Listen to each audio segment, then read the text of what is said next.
current subscribers, guys, welcome back to my channel. And to those who are new here, I would love to welcome you guys. And please don't forget to subscribe and hit that notification bell so you are always updated every time I posted a new video, guys. So today, guys, I am going to cook for you, or for me and for all of us, because I got fed up vlogging outdoors, so I need to take a little bit of rest and for that. And today I decided to go back to my cooking vlogging. So today I'm gonna make a adobong balun-balunan or gizzard, guys. So I'm gonna show you how I make it. Okay, so let's go. Let's prepare the ingredients, guys. Okay, so I'll see you later. We have to prepare everything. We have to prepare our ingredients, guys. Okay, so clean it properly.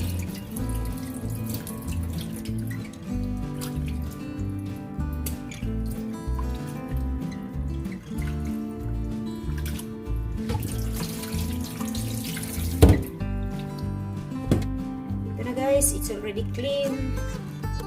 So what we're gonna do is, first we're gonna boil it, guys.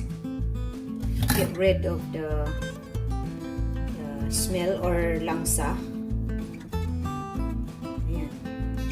Boiling it now, guys.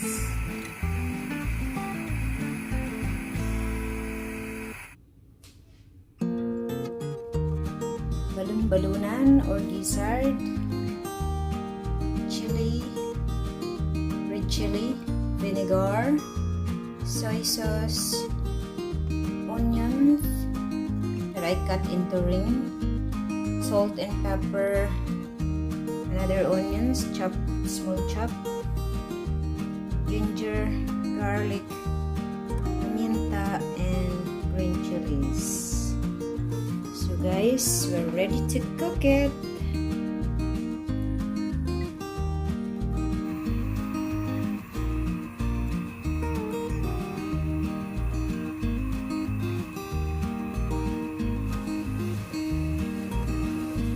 Bawang, next ginger, onions,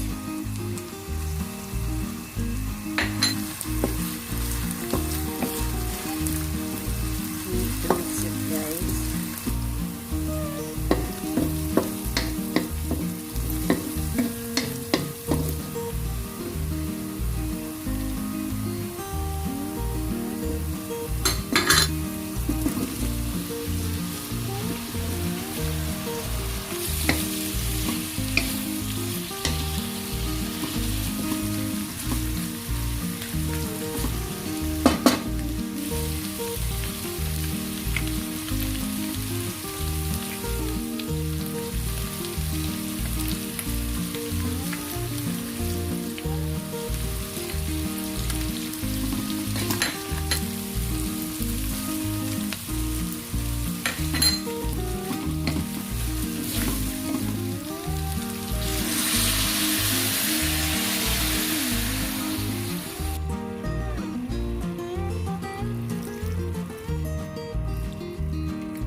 Smells good.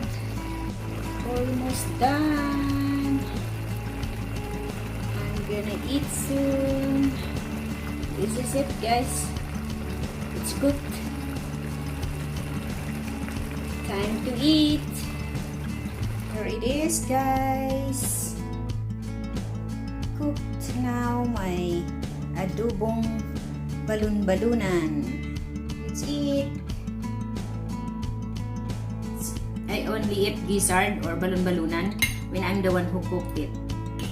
Because I know when I'm the one who cooked it, I know that I clean it properly, you know.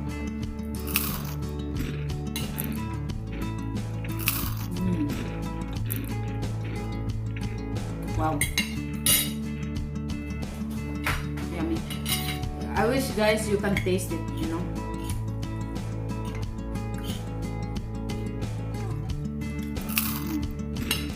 Good. Because you can really taste the ginger, garlic, and onions. So it's really good, guys.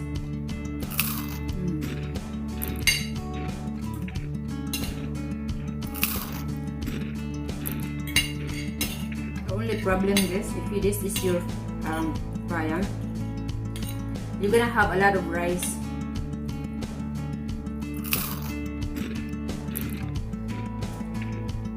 Especially this is spicy. A lot of rice you're gonna eat, guys.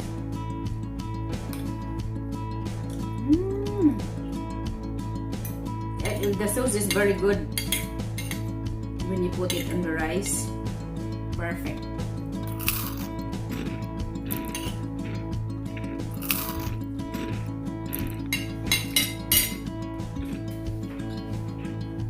Very good.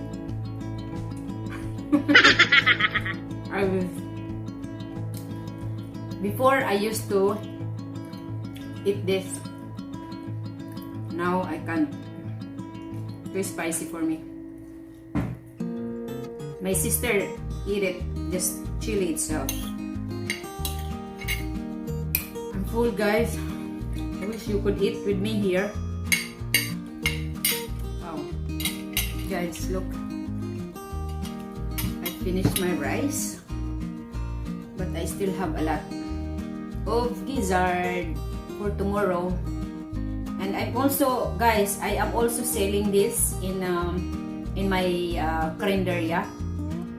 So you can try it there. Well, I cooked it only every other day. I don't wanna cook it every day, you know, because it's actually it's not that easy to prepare this, you know, because you really have to clean it properly.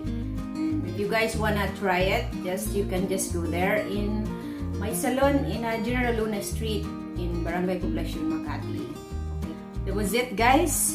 I'm full again. Oh my God, look, we're getting big. So anyway, this is it, guys.